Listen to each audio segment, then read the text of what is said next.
MP అభ్యర్థి భరత్ సతీమణి తేజస్విని ఎన్నికల ప్రచారం నిర్వహించారు.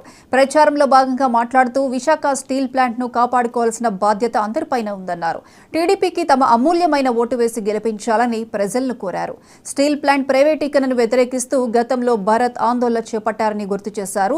భరత్ ని ఎంపీగా గెలిపిస్తే స్థానిక ప్రజల సమస్యలు పరిష్కరించగలరని తేజస్విని హామీ ఇచ్చారు.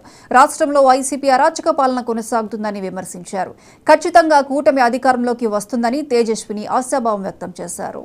చాలా ధైర్యంతో మాట్లాడారు మన స్టీల్ ప్లాంట్ గురించి. ఆల్మోస్ట్ ఒక 17,000 మంది వాళ్ళ భూములన్నీ త్యాగం చేశారు స్టీల్ ప్లాంట్ కి. వాళ్ళకి ఉద్యోగాలు ఇస్తారన్నారు. వాటిలో సగం మంది కూడా ఇంకా ఉద్యోగాలు ఇవ్వలేదు. మీతో మేము ఉన్నాము, మీకు సాయం చేయడానికి మేము ఉన్నాము. సెంటర్కి వెళ్ళి మన ప్రాబ్లమ్స్ ఏంటో, మన ఇష్యూస్ ఏంటో మాట్లాడే వ్యక్తి మనకు అవసరం. అలాంటి మనిషి భరత్ గారు. మంచి చదువు చదివిన వారు, మంచి అవగాహన ఉన్నవారు. ఈ స్టీల్ ప్లాంట్ ప్రైవేటైజేషన్ అవ్వకుండా చూద్దాము అని కష్టపడే వ్యక్తి. అలాంటి వ్యక్తిని మీరు ఎంపీగా మీరు గెలుచుకుంటారని, మీ విశాఖని గెలుచుకుంటారని నేను